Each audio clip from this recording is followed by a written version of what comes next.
presidents before me, I kept my promise, recognized Israel's true capital, and moved our embassy to Jerusalem.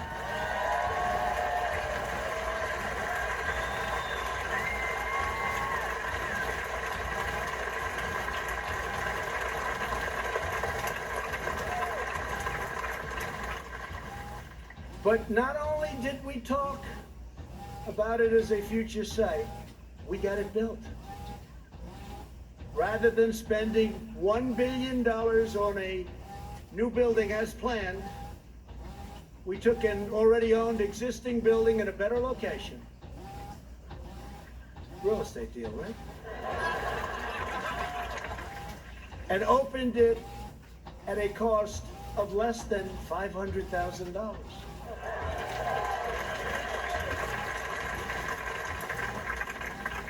Many things like that the government is doing right now.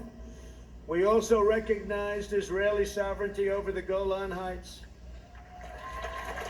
And this month we achieved the first Middle East peace deal in 25 years. Thank you to UAE, thank you to Israel.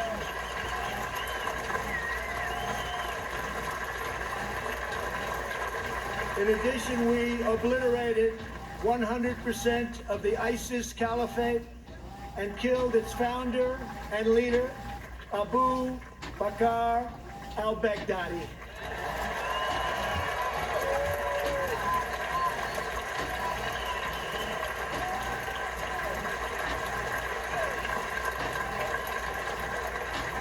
Then in a separate operation, we eliminated the world's #1 terrorist by far, Qasem Soleimani.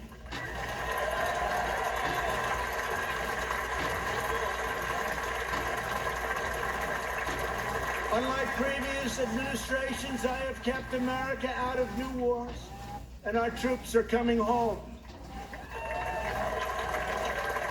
We have spent nearly $2.5 trillion on completely rebuilding our military, which was very badly depleted when I took office, as you know. This includes 3 separate pay raises for our great warriors.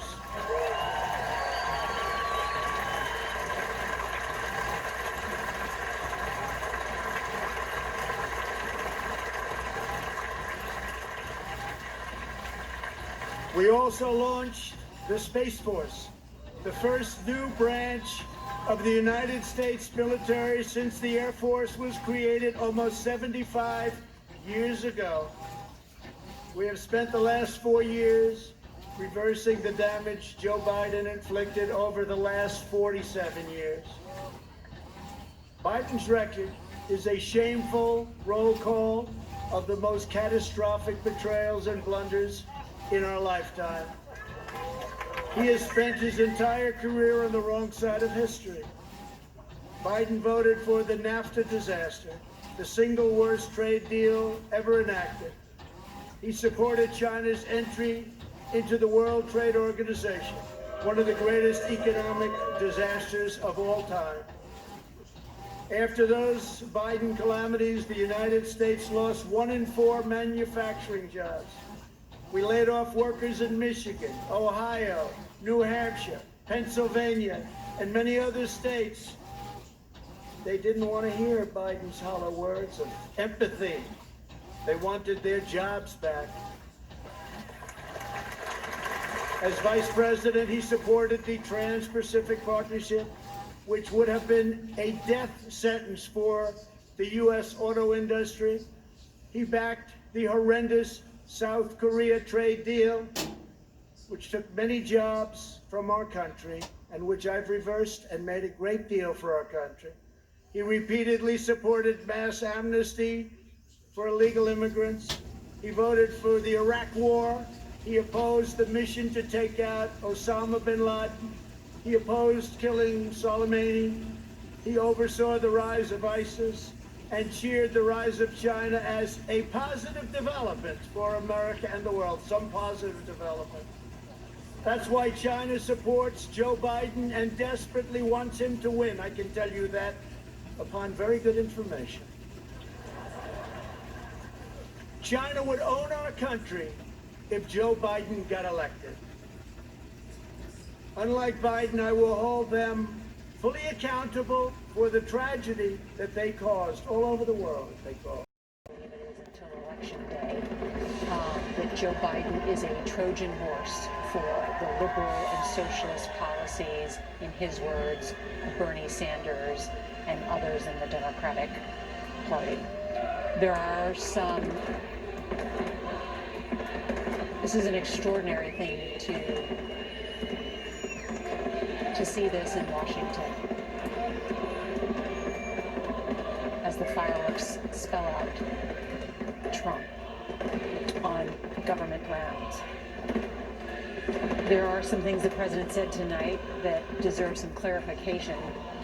John Dickerson, it took more than half an hour before the president addressed the pandemic that has claimed 180,000 lives and infected more than 5 million Americans. At one point, he said the U.S. has the lowest case fatality rates of any major country in the world.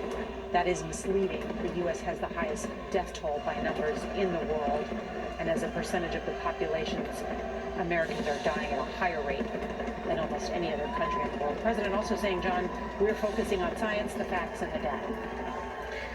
Well, that's, I was saying earlier that these are ongoing crises, and they don't just matter to now with respect to COVID-19. Consistently, when scientists were telling him it was a threat, he was downplaying the threat. When he said anybody who wanted a test could get one, no scientist was telling him that.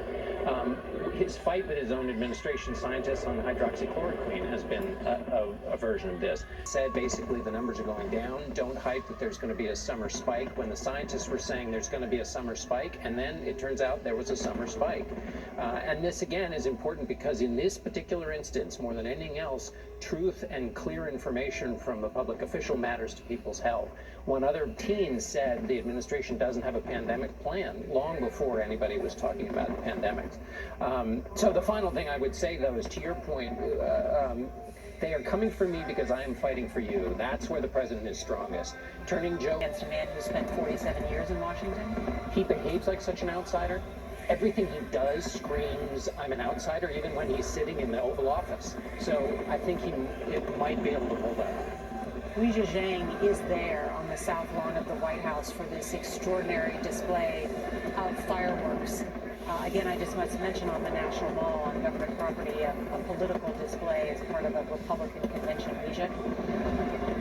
Nora, I think the points that John mentioned are so critical because the scene that we saw on scene, we know they were not tested unless they were going to be close to the president, and there's actually a lot of greenery where there could have been more chairs spaced out. And so he is focused on trying to put the pandemic in the rear view and focused on painting a picture of what the country would look like under Biden. But Nora, one other thing that I noticed is he didn't paint a very clear picture of his second agenda. He listed a bunch of laundry items, but we don't have a core idea of what his priorities will be if he does win in November. Correspondents, our coverage continues on our 24-hour streaming service, CBSN, and on your late local news. For all of us at CBS News, I'm Nora O'Donnell. Good night.